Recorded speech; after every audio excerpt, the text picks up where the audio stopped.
in the same direction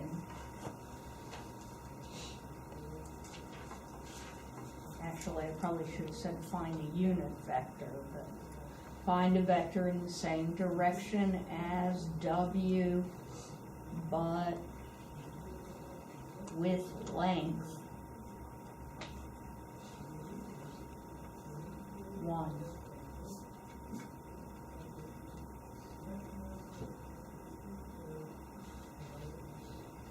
So what I want to do here is observe that the length of W, or the magnitude of W, is square root of 1 squared plus negative 2 squared plus 3 squared. So that's square root of 14.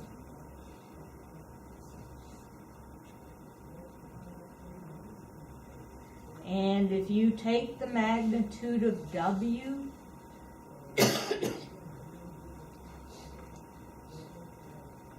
the answer here, you divide each of these components by square root of W, you'll get exactly what you want. So I would go 1 over square root of 14 minus 2 over square root of 14 and 3 over square root of 14. And you can check it. It always drives me nuts when I put problems like this on a test and people get it wrong. Now, there's nothing wrong with being wrong. I mean, there's something wrong with it, but the point I'm trying to make is you may not know how to do a problem correctly, but in many instances, you can definitely know if you're wrong. You may not know how to do it right, but you can definitely tell if you're wrong. Well, I want to see, is this in fact a vector with length 1? So you can check it. Square this first component, it's 1 over 14. Square the second component, it's 4 over 14. Square the last guy, it's 9 over 14. And ask, does that add up to 1? And the answer is yeah. If it didn't, you'd have a mistake. Now, you may or may not know how to fix it, but you can check it. And, you know, relative to an exam, if you can't fix it, but you can recognize why it's wrong, write that down. Don't just scratch it all out. Tell me, this is wrong. I should be getting a 1 here, but I'm not, and I can't see what the mistake is or how to fix it. It's far better to identify a goof than to hand into your boss something that is just wrong. And many times you can avoid that. Not always. But points off for that? It's wrong.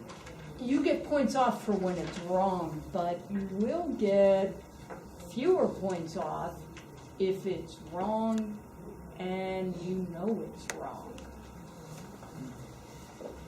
I mean, that's, I don't know, sometimes I think you walk in the door and common sense goes flying out. You know, this is school, nothing here makes sense.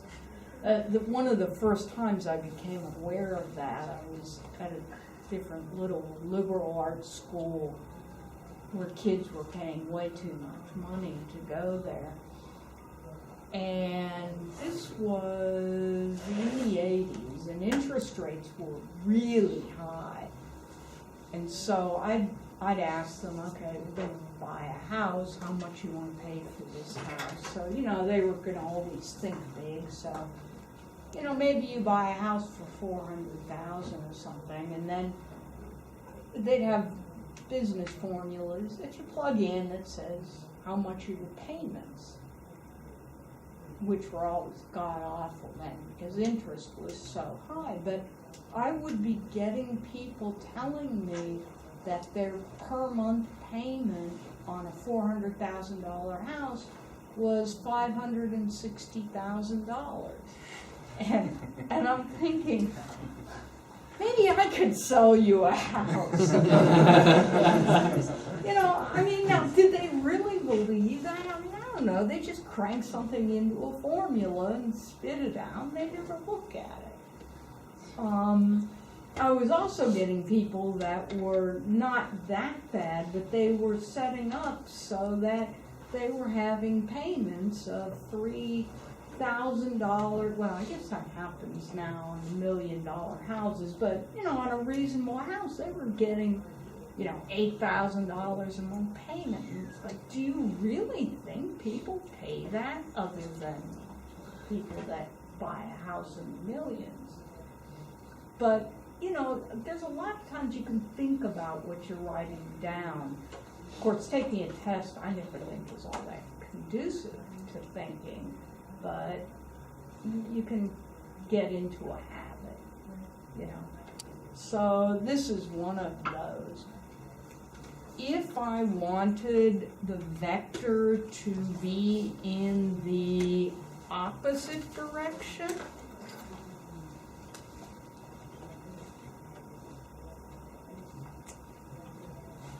but length 1, then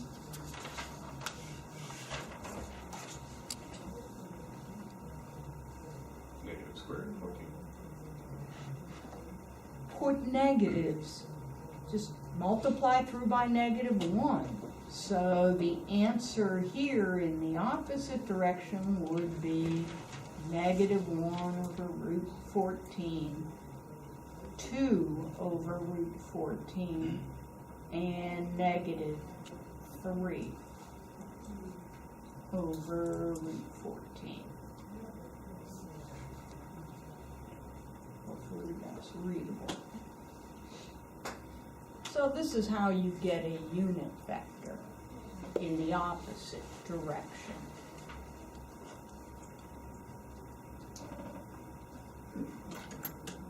Multiply by -1.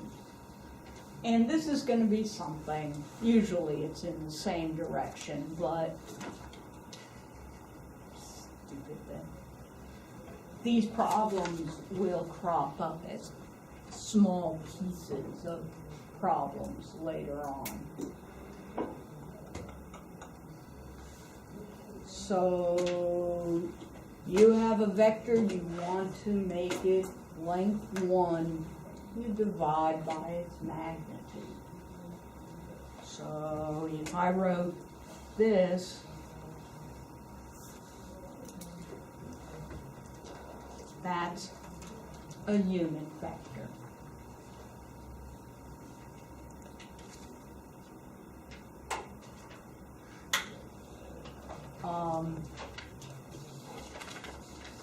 You'll see this pretty quickly in, what is it, 13? Yeah. You'll see this in chapter 13 when we start talking about motion around curves, and just to drive the point home, I think, somewhere in here, must be in 13:4.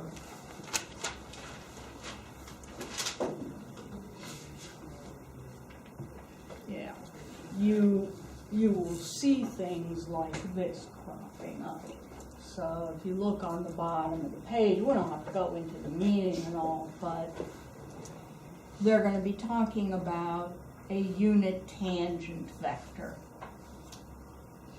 And whatever R prime in bold represents, what you're seeing is a vector divided by its magnitude. It gives you a vector in the same direction as their R prime, but it makes it magnitude 1. And there'll be some other places that this will also crop up.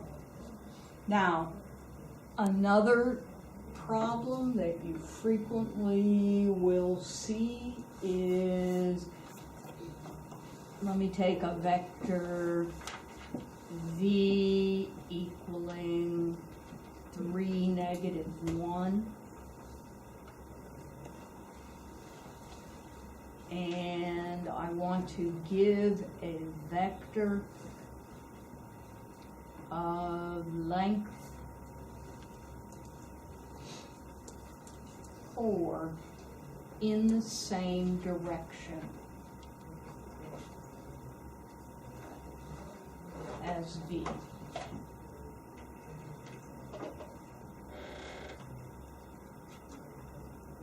Okay, so I have v. I don't want a unit vector. I want a vector of length 4.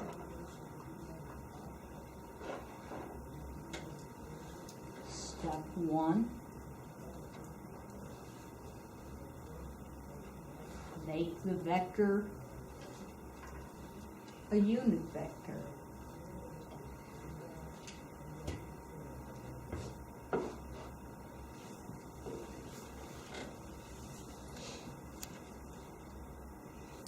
So magnitude of v here is square root of 10.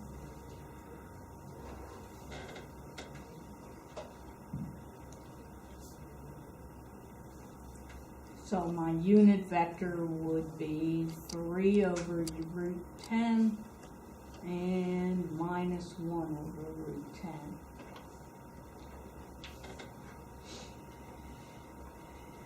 To give it length 4, what do you think?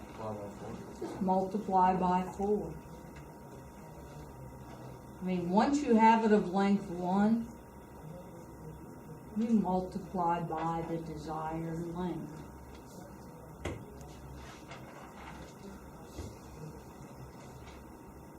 So I'm going to go 4 times this vector.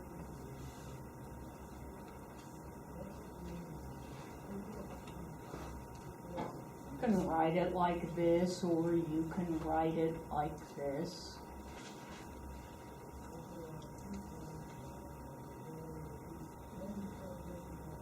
For that matter, you could write the vector like this.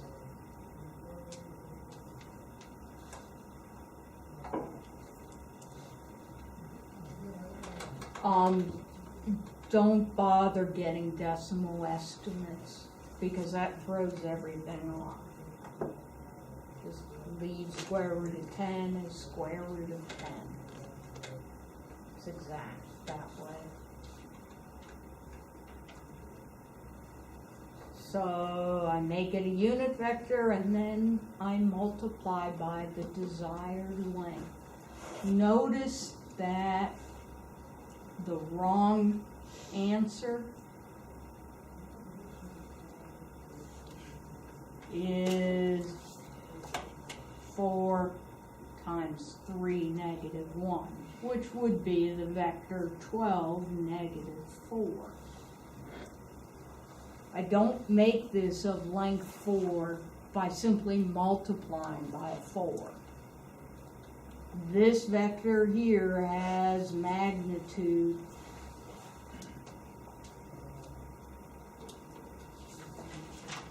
144 plus 16. Take the square root, whatever that number is, it's sure not 1. This is probably one of those places that people make mistakes. You will see a problem like this.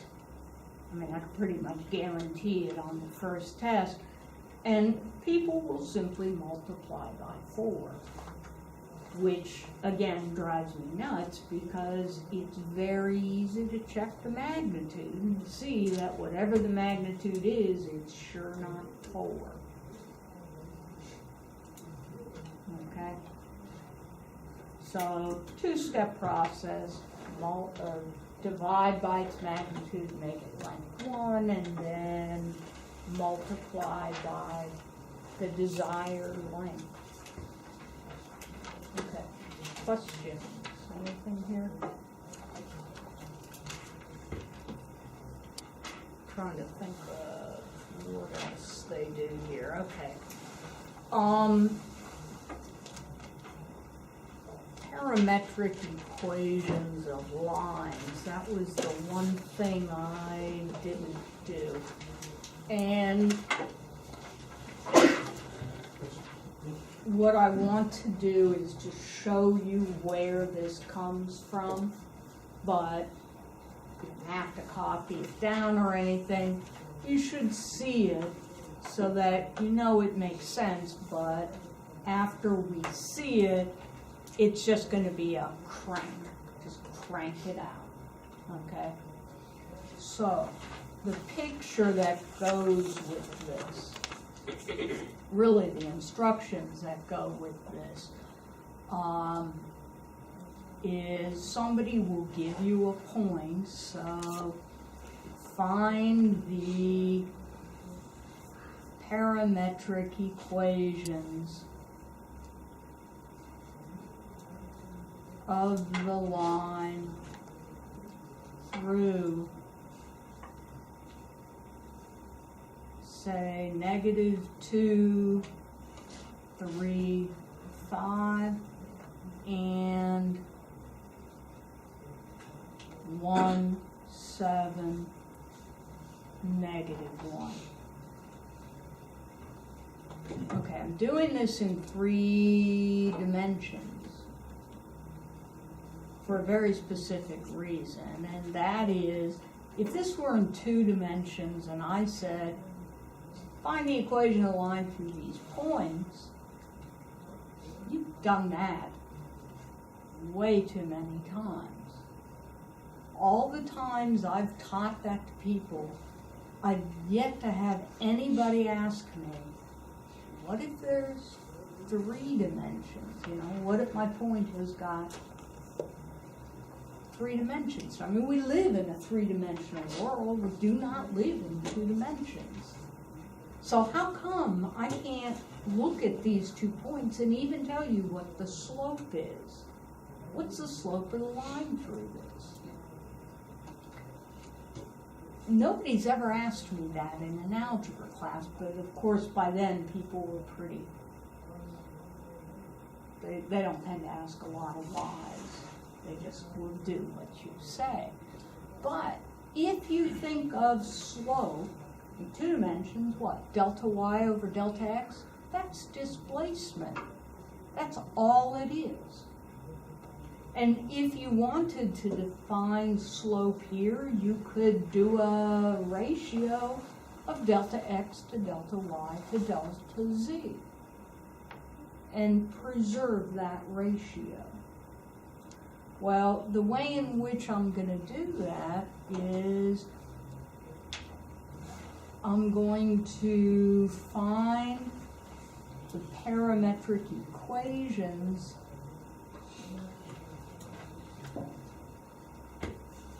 of the line through, pick a point, it does not matter which, with direction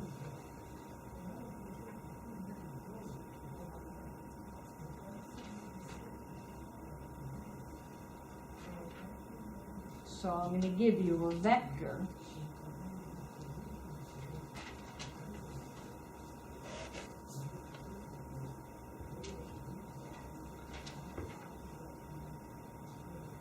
And I want you to see, where is this vector coming from?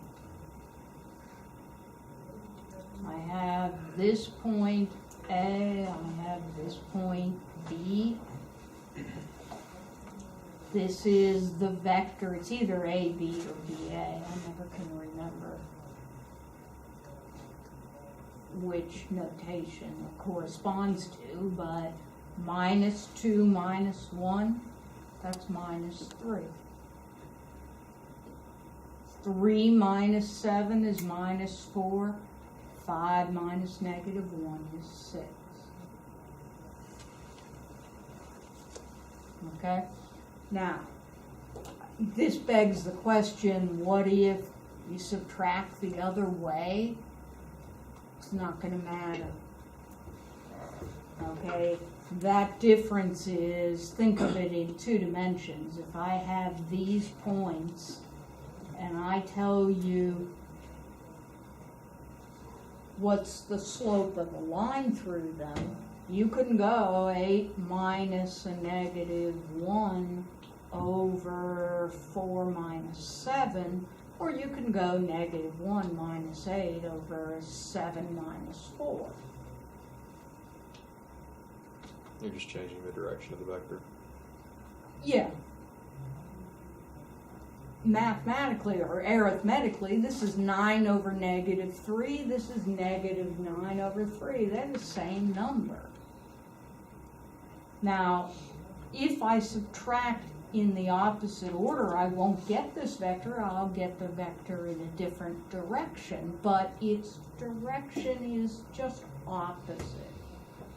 When I say in this direction, what I'm really indicating is, I kind of want the notion of it being parallel.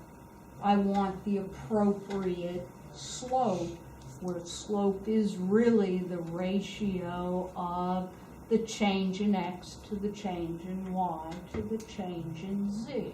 And that's all recorded by this vector. Okay?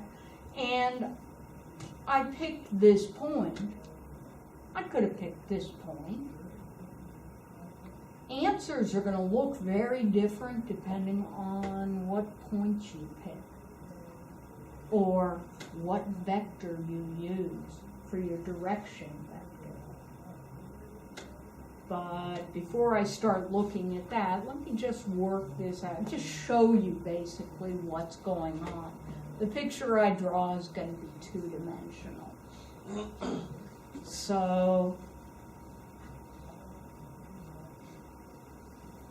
I've got some direction vector, D, that I've drawn in standard position.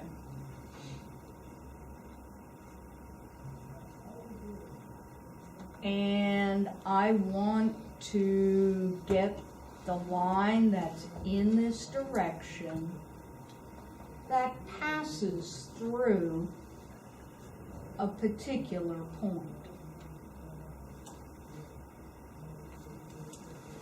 Okay, so what would that line look like? It would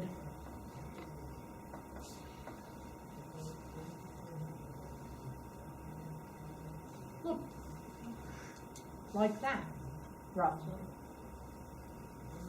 You know, it's parallel to this vector. Is that okay? So this is the line that I want. This would be my point A, minus 2, 3, 5. Although I'm drawing this in 2 dimensions, you will generally see what's going on.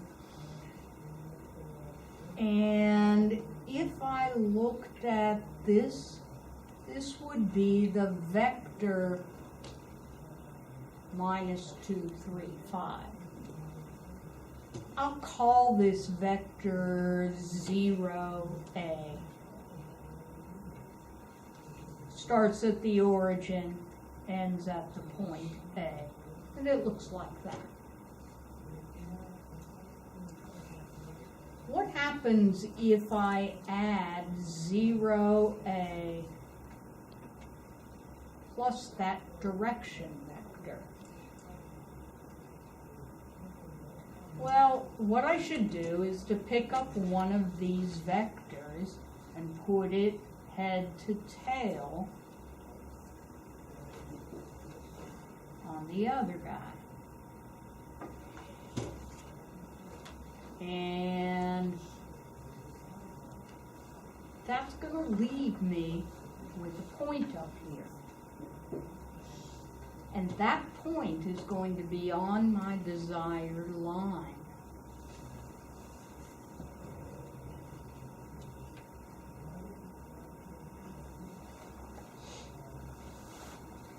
if instead of 0A plus D, I took 0A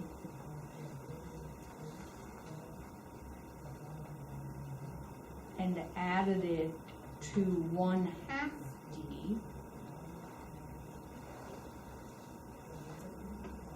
actually, it may help if I did this in the different direction. If I took D and put D on here, can you see that you end up on the same line? Let me redraw this so that it's more obvious. Okay, so I've got a direction D and a point, and so I want the line that passes through this point, but it's parallel to this vector. Okay? I'm calling this point A, and that makes this vector the vector I'm calling 0A. And now what I want to do is to draw in 0A plus D. So I drew this before by putting 0A onto D. But let me do it the other way. Because if I pick up D and I put its tail onto this head, these guys, I mean, this is parallel to the line, and so I'm gonna get this being D. And if you look at 0A plus 0D, that's this guy.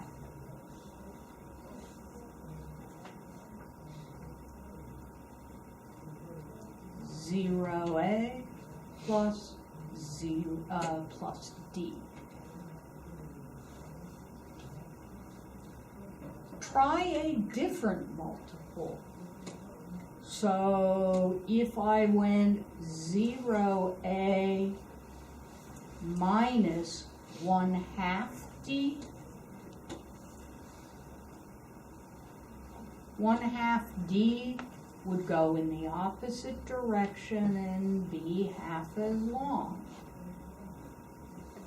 So this would be approximately, well, it doesn't look real the same, but this would be minus 1/2 D.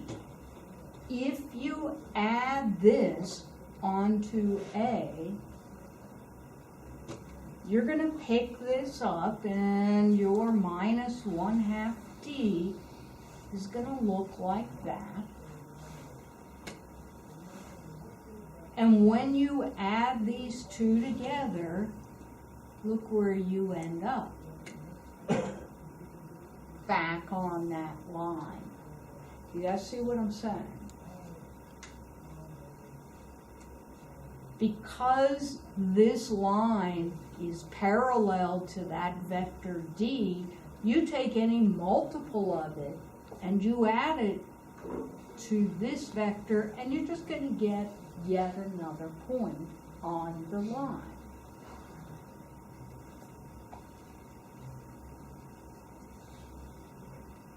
Is that okay? Stare at it a while. What does this line then look like? Well, what are these points? You know, basically what I'm saying is that this plus any multiple of D gives points on your line.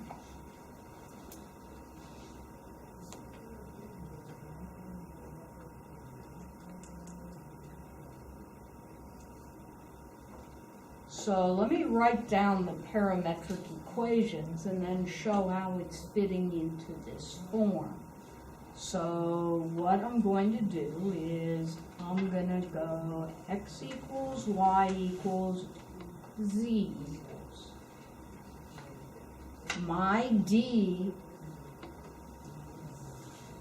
was -3, -4, 6, and the point that I was working with was -2, 3, 5.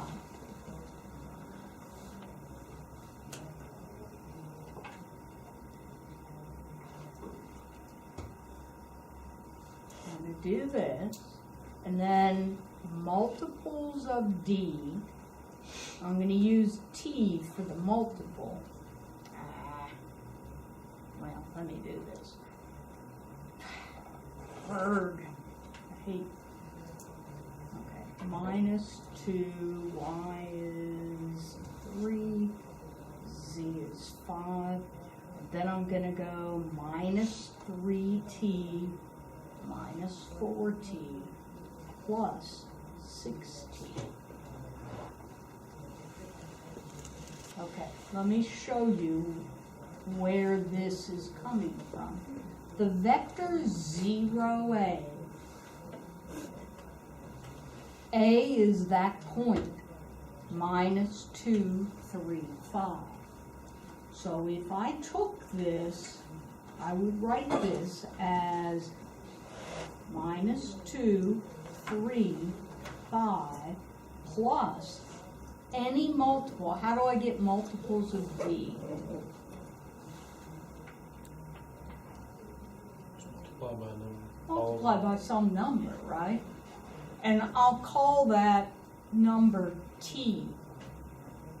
I mean, I could call it k or anything I wanted.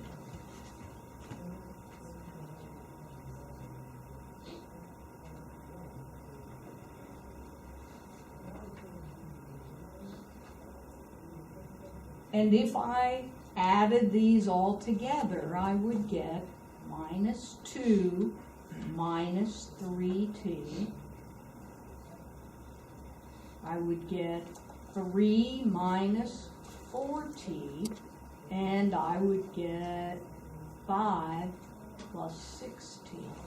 And those would be my components.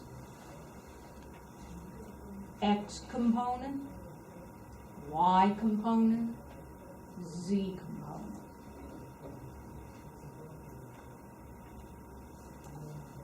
That's it. The book will write this out in function form, and I'll do that for you in a minute, but this is going to be what I think works best long term, especially certain problems towards the end. So, how do I crank this out? Well, that direction vector you want to think of as slope, because those are the displacements in x, y, and z. And if you look at the equation of a line in 2 dimensions, that number sitting in front of the variable, that's giving you slope. And that's what I'm putting in front of my t.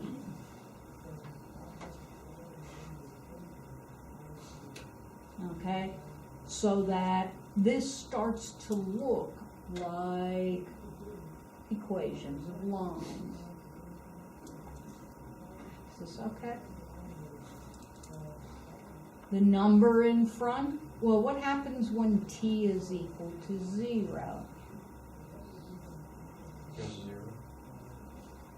This is 0, that's 0, that's 0, but look where we're at. You've got the point -2, 3, 5. Now, this is not the only answer, but it's one answer. And where this is coming from is this type of addition. But what you've got to be able to do is simply go crank, crank, crank. Okay. If I said find the parametric equations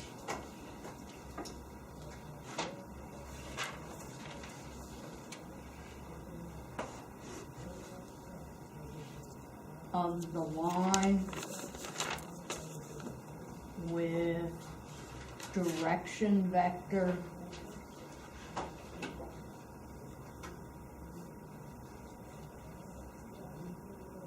(2, 3, -5, or I might say parallel to 2, 3, -5, so alternate wording, passing through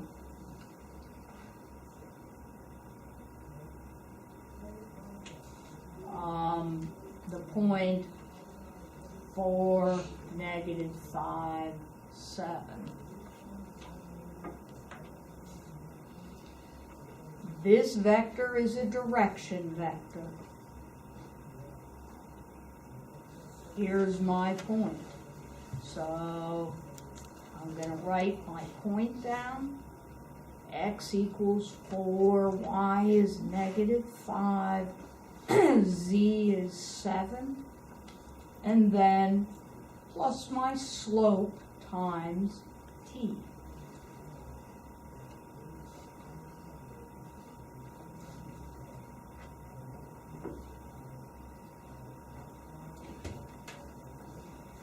If you'll notice, at time t equals 0, we're actually at that point for -5, 7.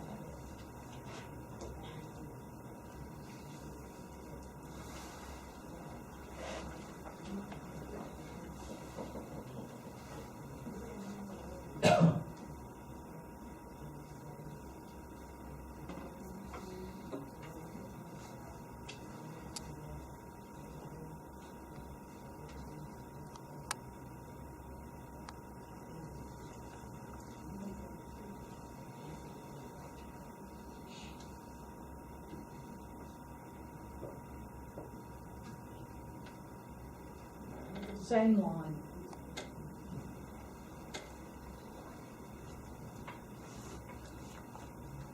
Because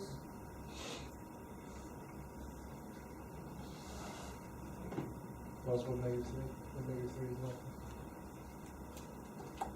say again?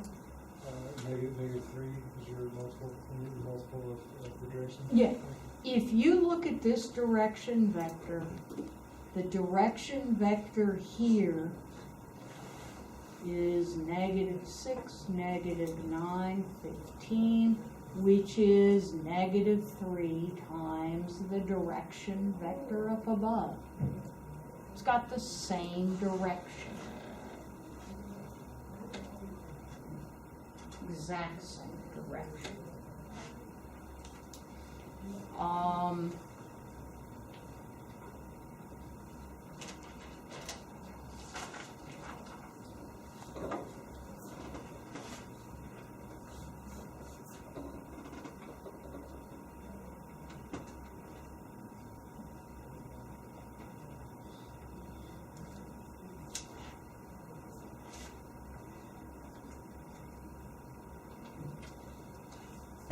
Same line.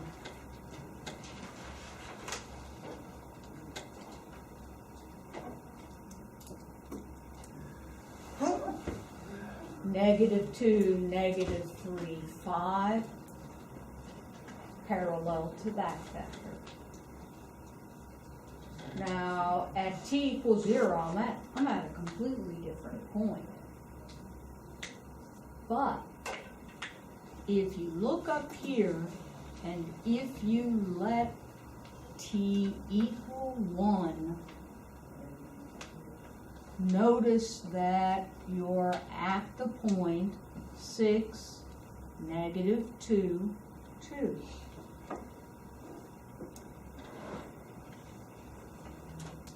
This is a line that merely passes through, I've cited a different point, but it's got the same direction.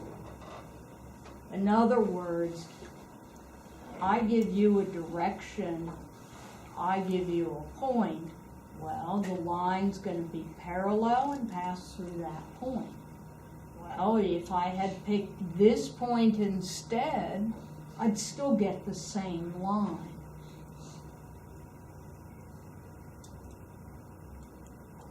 Okay?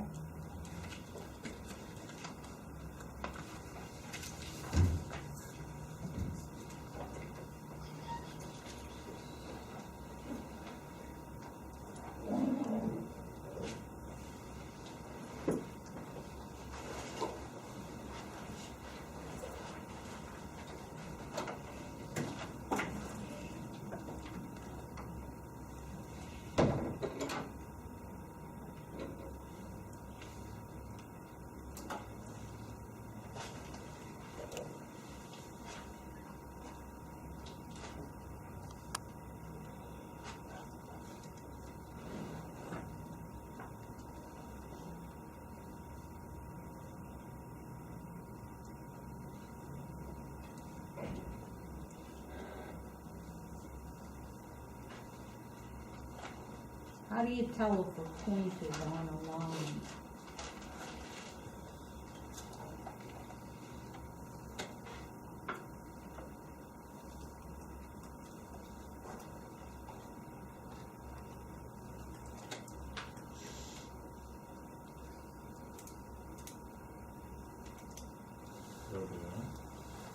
Plug in.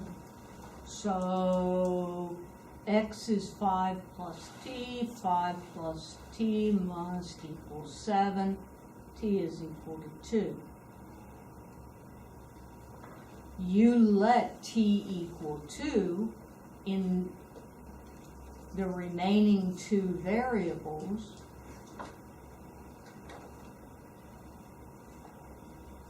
You're going to get y is 4, that's fine. But your z coordinate is going to be 7. At the same time, you've got to have through here, yeah. 6 minus 4 is 2, not 4. Oh.